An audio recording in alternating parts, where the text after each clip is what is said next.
tous, vous êtes sur Radio VL et vous écoutez Le Vrai de l'Info, l'émission d'actualité pour tout savoir et pour tout comprendre. Tout savoir parce qu'on va tout vous dire sur ce qui s'est passé la semaine dernière et puis on va vous aider à comprendre les enjeux qui tournent autour du Front National. On en parle beaucoup, et bien nous on a essayé d'aller au fond des choses sans tabou, on ne met pas de gants, nous on y va et pour ça on a invité un jeune qui connaît très bien le sujet et que Anouk, notre ami Anouk, va nous présenter. Bonjour Anouk. Bonjour Hippolyte, tout à fait. Comme d'habitude, nous reviendrons sur les points forts de l'actualité dans une émission en 3 temps. D'abord un passage en revue des principales actualités dans le fil de l'info.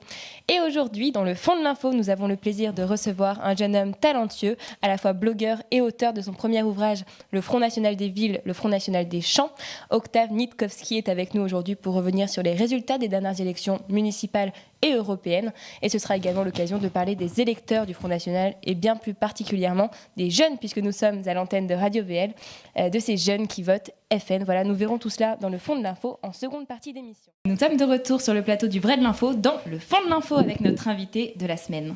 Notre invité de la semaine est un habitué des plateaux télé et radio, LCI, France Inter, Canal+, Paris Première, RMC, mais il n'a que 17 ans.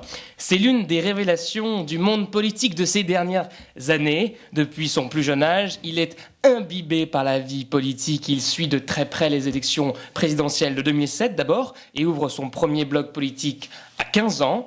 Originaire de la ville de Hénin-Beaumont dans le Nord-Pas-de-Calais, il devient le premier observateur politique de cette ville au cœur de la stratégie du Front National. Il analyse la montée du parti d'extrême droite parmi la population sur un blog qui lui vaut d'être repéré par Libération qui l'engage, en tout cas qui héberge son blog ensuite, et il publie son premier ouvrage en 2013, Le Front National des Villes et Le Front National des Champs, le tome 1 d'une trilogie à venir, La France perd le Nord. Nous sommes très heureux d'accueillir dans le Vrai de l'Info aujourd'hui Octave Nitkowski. Bonjour Octave. Bonsoir. Alors nous voulions depuis longtemps te recevoir et le moment est bien choisi puisque le Front National est un petit peu sur dans toutes les bouches actuellement. Oui, on va parler de ton premier livre. Hénin-Beaumont, c'est là où tu as grandi, c'est là où tu as commencé ton travail d'analyse. Tu as étudié la stratégie du FN dans cette ville jusqu'à prédire la victoire de Steve Briouat, le candidat FN au municipal. Est-ce que tu peux nous en dire un petit peu plus sur cette étude ? Quelles sont tes conclusions ? Voilà, oui, en tout cas, par rapport à la prédiction de la victoire de Steve Briouat, nous étions nombreux dans le microcosme médiatique et intellectuel d'Hénin-Beaumont à prédire cette victoire, mais en tout cas, j'étais en toute humilité le seul à dire qu'il allait gagner dès le premier tour, ce qui était la surprise pour tout le monde, sauf pour moi, parce que quand on se basait sur un constat statistique clair, on pouvait prédire facilement la victoire de Steve Briouat dès le premier tour au municipal d'Hénin-Beaumont. Mais en tout cas, voilà, tout pour revenir sur le projet de mon livre, c'est de voir en quoi toutes les scléroses et insuffisances de la vie politique française se retrouvent condensées dans le bassin minier, en premier lieu à Hénin-Beaumont. Et notamment avec le Front National qui a fait d'Hénin-Beaumont son laboratoire idéologique et sa vitrine médiatique. Donc pour tous ces points-là, c'est intéressant d'analyser Hénin-Beaumont parce que voilà, le Front National de Marine Le Pen, le Front National remodelé depuis 2011 par Marine Le Pen et ses proches, ambitionne de faire d'Hénin-Beaumont un symbole et de la vitrine, et puis d'exporter les bonnes recettes qui marchent à Hénin-Beaumont dans le reste de la France pour donner l'image d'un nouveau Front National, non seulement sur les idées, mais aussi sur les stratégies à adopter. Ok, tu parles de Front National des Villes et Front National des Champs, est-ce que tu peux nous expliquer ? Oui, c'est justement pour expliquer que la sociologie électorale du Front National se retrouve là aussi de façon condensée à Hénin-Beaumont. Donc par exemple, je parle d'un Front National des Villes pour expliquer la prolétarisation du discours de Marine Le Pen, pour voir en quoi des ouvriers qui votaient autrefois à gauche basculent désormais au Front National sans complexe parce que Marine Le Pen a adopté un discours ouvriériste avec une note prolétarienne qui leur plaît, une note sociale, un discours social qui leur plaît.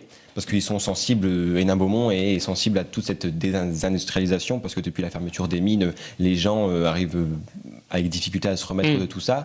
Donc c'est en premier lieu pourquoi j'appelle ça le Front National des Villes, pour voir en quoi tous ces bassins miniers ouvriers sont séduits. Il y a non seulement Hénin-Beaumont, mais aussi dans l'Est de la France. C'est pour ça aussi que Florian Philippot a failli gagner à Forbach. Il a créé un fief là-bas à Forbach, de la même façon que Marine Le Pen a créé le sien à Hénin-Beaumont. Donc c'est aussi pour montrer que le FN ambitionne d'effectuer sa mue sur ce terreau ouvrier qui constitue un électorat non négligeable. D'accord, donc pour toi, il y a 2 votes FN. Et en parallèle de ça, il y a le vote FN des champs. Et conservateur. Moi, je que c'est un électorat conservateur qui correspond un petit peu à cette France de la diagonale du vide, qui est touchée de plein fouet par la désertification rurale, où là, le manque de commerce de proximité, le manque de toute perspective, cette désertification au profit des grands pôles urbains leur déplaît. Et voilà. Le FN, c'est un peu...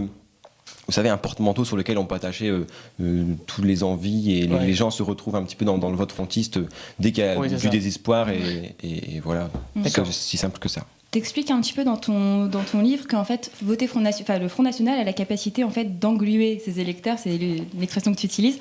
Est-ce que tu penses que justement, avec les résultats qu'on a eus aux municipales puis aux européennes, cette tendance en fait, elle peut se pérenniser un peu dans le temps et jusqu'à atteindre 2017 ? Moi, j'ai l'impression que ça se pérennise. Et bien, à Hénin-Beaumont, par exemple, on a la preuve de cet englument du vote frontiste, parce que voilà, Steve Briouat a fait 50% dès le premier tour au municipal, et là le FN a un moment au moment des européennes, il a fait 53%, donc il a augmenté son score de 3 points. Ça prouve que dès qu'un électeur a franchi le cap psychologique de voter pour le Front National, il ne peut qu'être sensible aux sirènes lepénistes, et il ne peut que répondre aux sirènes lepénistes, et voilà, donc la seule perspective où les gens partiront du Front National, c'est quand ils seront amenés aux responsabilités et seront vraiment en capacité d'exercer le pouvoir, même si de façon marginale. Donc on verra bien comment ça se passe, mais je pense que voilà, ça clairement ça englue pour 2017. On verra bien là comment ça se passe, mais en tout cas, Marine Le Pen ne pourra qu'élargir son électorat, parce que dès que quelqu'un a franchi le cap de voter Front National, ce qui est un cap difficile à franchir, notamment pour les anciennes générations qui ont connu la virulence de Jean-Marie Le Pen, donc je pense que ça... Il faut briser la glace une fois et ensuite on est... Exactement. D'accord. À ton avis, qu'est-ce qui pousse un peu un électeur à voter Front National ? Parce que soit dans un de tes articles, soit dans le livre, tu as un peu expliqué que... comment dire ? Que les personnes qui votent Front National ne sont pas tous des fachos, entre guillemets. Alors, à ton avis, qu'est-ce qui pousse quelqu'un à voter Front National ? C'est clairement la désespérance sociale, le manque de toute perspective, et voilà. Alors, le dégoût des autres partis politiques qui... Donc voilà, il y a pas de, moi je sens pas de fascisme et de racisme, de xénophobie alimenter les rangs du Front National. Et bien à un moment, à partir du moment où le FN s'est développé, c'est arrivé seulement à partir du moment où le FN a mis de côté le discours xénophobe et raciste au profit d'un discours plus social.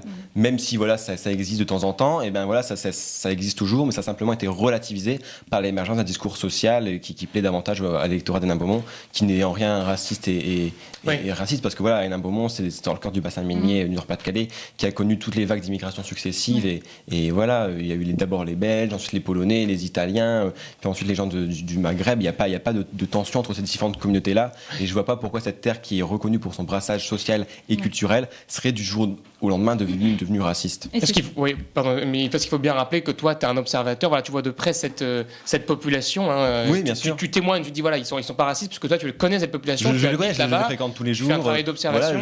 Voilà, et même ce que je constate, c'est que l'AFN a fait des scores plus important à partir du moment où le discours xénophobe a été mis de côté, a été relativisé. Ça prouve bien que les gens, dès qu'ils ont vu cette disparition, ils se sont sentis plus rassurés. À Hénin-Beaumont, le principal boulet du Front National, c'est le sigle Front National. Parce que c'est ça le principal. Ça porte toute l'historique du parti. Voilà, donc là, les gens, parce qu'à un moment, il y a encore cet imaginaire collectif de gauche, très ancré sur les figures populaires, Pierre Mauroy, Jean Jaurès, tout ça parle beaucoup aux habitants d'Hénin-Beaumont. Et le sigle FN, ça perturbe un petit peu les électeurs. Et Steve Briouat, s'il a gagné, c'est aussi parce qu'il a réussi à mettre de côté ce sigle FN. Et d'ailleurs, sur les affiches de campagne, c'était pas écrit FN, il y avait juste la petite flamme, en bas à droite, flamme tricolore en bas à droite, mais vraiment très très légère et pas mise en avant. Et c'est pareil. Steve Briouat avant, il se présentait comme conseiller municipal d'opposition, mais il se présentait pas comme conseiller municipal Front National. C'est pour bien montrer qu'il est un homme politique assez indépendant. Voilà. D'accord. On vient de rappeler en fait que justement tu vas vraiment à la rencontre des gens d'Hénin Beaumont et c'est également ce que tu fais dans ton blog à l'ombre des terrils. Oui. Est-ce que tu peux nous en dire un petit peu plus sur ce blog, le projet, ton projet? Le projet, c'est pas de faire de l'analyse politique comme je le faisais sur mon précédent blog à Front contre Front et dans mon livre, mais c'est clairement à la rencontre des habitants, de leur voir ce qu'ils avaient à dire sur le cœur, voir ce qu'ils pensaient de la politique, pas la politique politicienne, mais la politique au sens noble du terme, voir ce qu'ils avaient envie de livrer, leur grand cœur, comme leur joie, voilà, vraiment sentir un petit peu ce pouls qui fait battre le cœur de la ville. Voilà, donc j'ai un peu mis ce blog de comté parce que moi ça me plaît plus de faire de l'analyse politique plutôt que d'aller à la rencontre des habitants qui s'apparentent plus à un métier de journaliste. Voilà, de sondeur en fait. Là, on sent qu'il y a un contact humain, c'est vachement. Et puis voilà, donc ce contact humain, il est intéressant, mais moi je préfère l'analyse qui est plus axé politique, quoi. Plus axé politique que exactement. Ouais. Bon, en tout cas, on encourage les auditeurs à aller voir ces blogs et à lire ton livre, donc le Front National des Villes et le Front National des Champs. Emma, tu voulais dire quelque chose ? Moi, j'ai 2 questions, Octave. La première, c'est sur le petit scandale, le buzz autour de ton ouvrage. Ce fameux chapitre, je crois que il y a un des chapitres qui a été enlevé. Et il reste le chapitre 10, la flamme arc-en-ciel. Est-ce que tu peux nous éclairer sur le vrai du faux finalement on va rappeler donc le scandale. Quel est ce scandale rapidement ? En fait, le livre a été interdit en première instance par le tribunal de grande instance de Paris, qui a déclaré qu'il y avait une atteinte à la vie privée dans ce livre parce que j'évoque simplement l'homosexualité de Steve Briouat et de son compagnon. La juge dit on interdit le livre catégoriquement. Ouais. Nous avons fait appel en référé et le tribunal, la cour d'appel de Paris nous autorise à publier le livre, mais à ne mentionner uniquement l'homosexualité de Steve Briouat, mais pas celle de son compagnon. Voilà, donc le livre a été autorisé à la publication. On a juste dû rayer le nom de son compagnon et juste laisser le fait que Steve Briouat soit homosexuel parce que la cour d'appel reconnaît qu'il a un intérêt politique pour l'électorat, pour les lecteurs, de savoir que Steve Briouat est homosexuel. Ce qu'il n'a pas admis. Ouais. Parce qu'en fait, c'est ni l'intéressé, Steve Briouat n'a ni dit que c'était vrai, ni que c'était faux. Mais la cour d'appel. En fait, mais le fait qu'il ne porte pas plainte en diffamation, ça prouve bien que c'est le cas. D'accord. Mais c'est très intéressant parce que tu nous éclaires sur le fait que finalement Marine Le Pen, lors du grand débat sur le mariage pour tous, n'a pas vraiment pris position. Est-ce que c'est finalement parce qu'autour d'elle, justement, il y avait Steve Briouat qui tenait Hénin Beaumont et qui finalement... Mais il n'y a pas que Steve Briouat, c'est un ensemble de tout. Oui, je parle de Steve Briouat parce que je connais Hénin Beaumont, je connais le personnage. Mais voilà, il n'y a pas que Steve Briouat, il y a un entourage homosexuel autour de Marine Le Pen.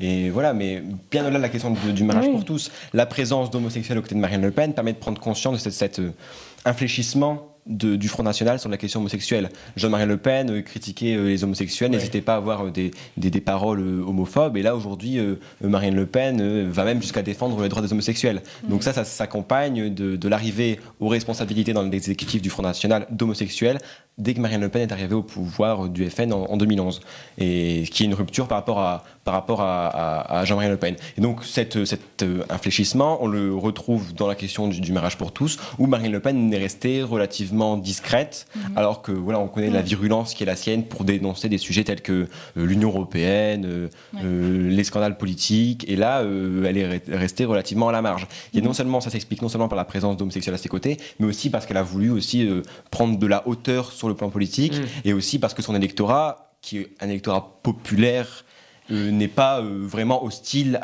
au mariage homosexuel. D'accord.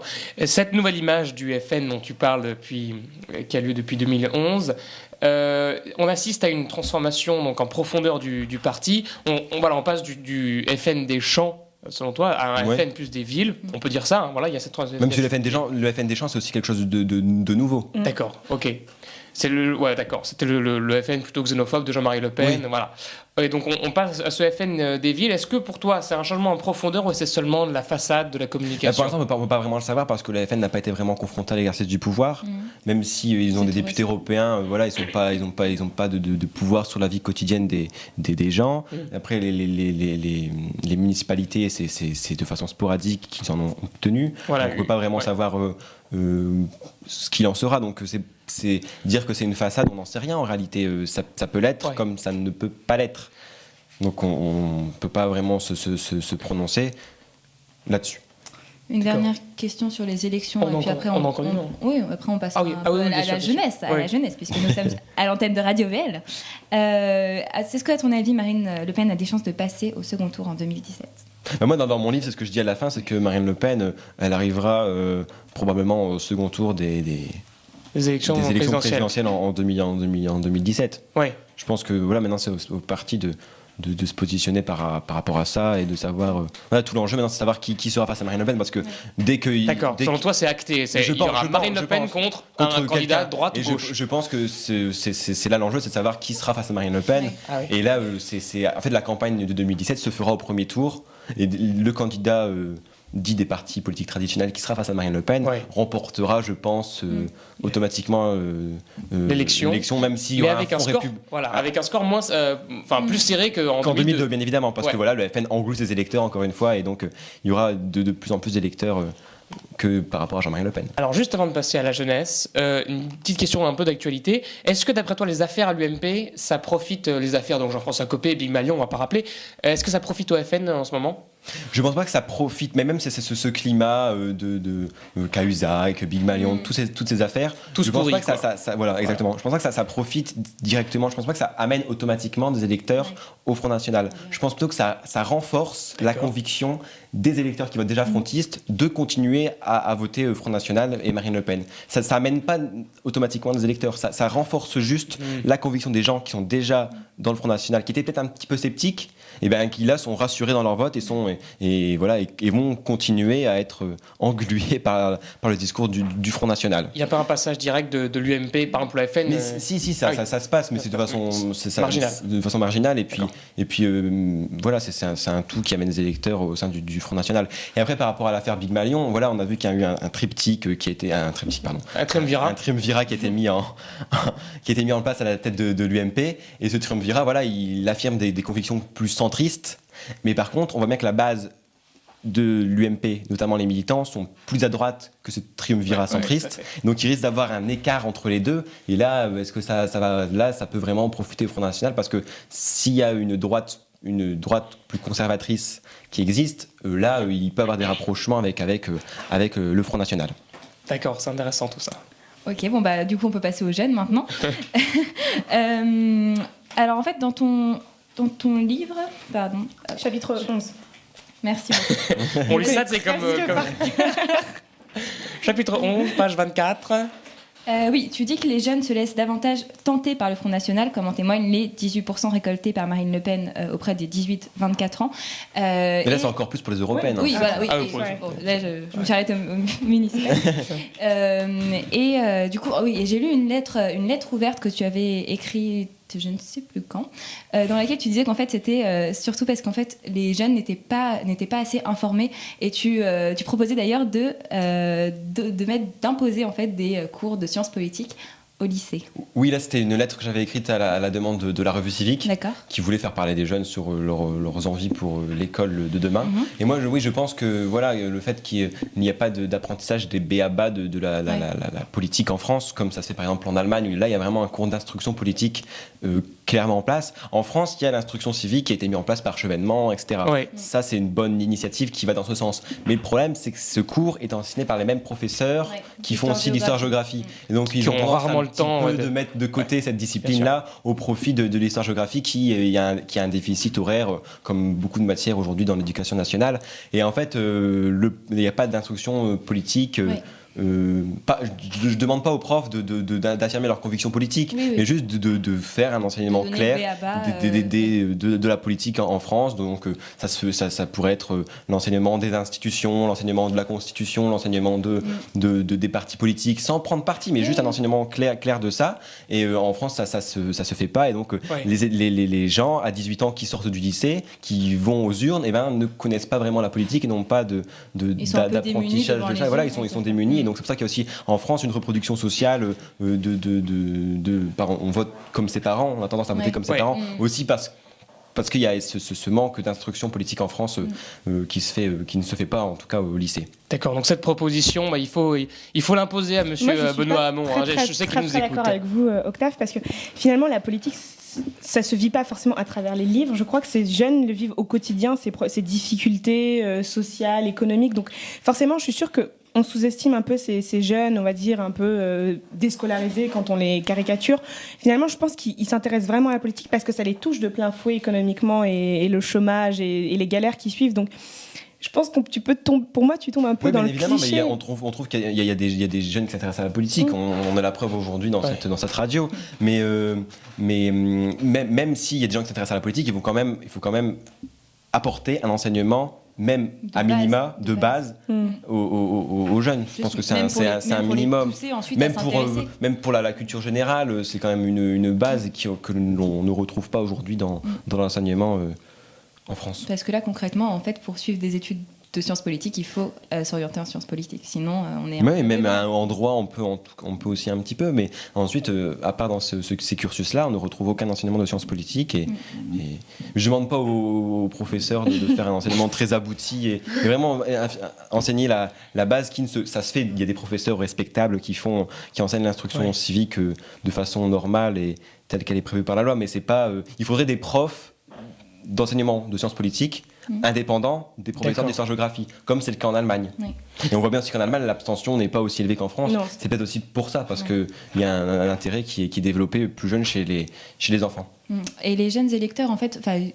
Ils n'ont pas vraiment connu le FN de Jean-Marie Le Pen, ou alors ils étaient très très jeunes. Est-ce que tu penses que ça a aussi un impact sur le fait qu'ils peuvent voter FN et que justement il y a une partie... Oui, donc là on revient à ce que je dis dans mon livre. Ouais. Mais oui, je pense que s'il y a autant de jeunes qui veulent Front National, c'est non seulement parce qu'il y a un chômage plus massif chez les jeunes, il y a une précarisation de l'emploi qui est plus aboutie chez les jeunes, etc. Il y a non seulement ces facteurs-là, mais aussi parce que les jeunes ne connaissent du FN que sa version remodelée à travers le visage de Marine Le Pen. Ils ne connaissent pas les passages de Jean-Marie Le Pen à l'heure de vérité, où c'était pour lui l'occasion d'affirmer toute sa virulence dans son discours. Et ils ne connaissent pas ça. Et ils ne connaissent juste la version remodelée Made in Marine Le Pen. Et c'est ça qui les séduit. Et c'est marrant de voir que les jeunes... avant même de pouvoir voter, sont déjà dégoûtés des partis politiques traditionnels. C'est ça qui est quelque chose de nouveau. Et je pense que le Front National peut compter sur cette jeunesse pour renouveler ses cadres. Parce qu'aujourd'hui, le Front National, voilà, ils font, même s'ils se prennent dans une élection, ils font minimum 15%. C'est acté. Les scores, ils sont là. Mais il leur manque aujourd'hui des cadres. Et c'est ça tout l'enjeu pour le Front National. Il leur manque des cadres et d'avoir des gens compétents. Aujourd'hui, en France, on imagine le Front National arrive au pouvoir demain. Il n'y a pas 20 ministres Front National. Il n'y a pas 20 cadres compétents au Front National pour assurer des fonctions ministérielles. C'est pour ça que les élections municipales étaient importantes, ça leur permettait de s'ancrer. Ça permettait de s'ancrer, de créer des cadres, de donner des responsabilités, même si c'est marginal, même si c'est à l'échelon local, ça permettait de créer un maillage territorial en premier lieu, et aussi de donner des responsabilités à des futurs cadres qui viendront un petit peu nourrir ces responsables frontistes où il y a vraiment un déficit important. Parce qu'ils n'ont pas présenté des candidats partout, ils ont présenté dans quelques villes, et le score national du Front National au municipal, c'est 6,8%, je crois. C'est ça, ça dépasse c'est pas beaucoup. 7%. Mais dans les villes, c'est 30%. Mais dès qu'ils sont sur le score national, c'est 7%, mais dès qu'ils sont candidats, dès qu'il y a une liste frontiste qui est présentée dans les municipales, ils font minimum 15%. Ça, c'est acté. Maintenant, il leur manque des cadres. On l'a bien vu au moment des municipales. Leur plus grosse difficulté, c'est pas d'avoir des scores élevés, mais c'est d'avoir des candidats et de former surtout des listes. C'était ça le plus dur pour le Front National, de former des listes pour les petites villes où il n'y a pas assez de militants et de sympathisants. D'accord. D'accord. Donc, selon toi, c'est avant tout de la désinformation, un climat généralisé qui fait le vote FN, c'est ça ? Enfin, de la désinformation, de l'inculture politique.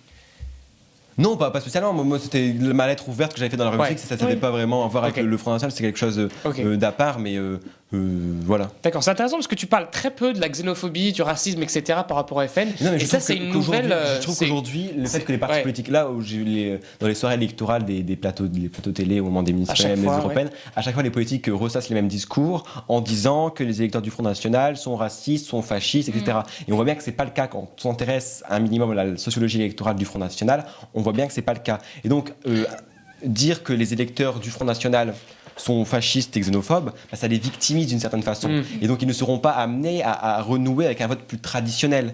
Donc je pense que c'est une erreur stratégique de la part des partis traditionnels d'avoir ce type de discours et de raisonnement. D'abord, d'une part parce que c'est pas le cas, et deuxièmement parce que ça victimise les électeurs du Front National et ça les contribue à renforcer leur conviction de voter Marine Le Pen. Parce que Marine Le Pen n'insulte pas des électeurs de cette façon. Oui, on espère que les partis de gouvernement entendront ton discours.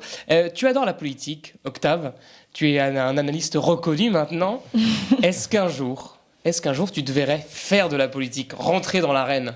Écoutez, je ne vais pas prophétiser de ce que sera mon futur, parce que déjà, tout ce qui m'arrive aujourd'hui, c'est vraiment un concours de circonstances. Je n'ai jamais cherché à provoquer le destin. Ouais. C'est le destin qui est vraiment venu me chercher. Voilà, j'ai fait un petit blog qui n'avait aucune visibilité.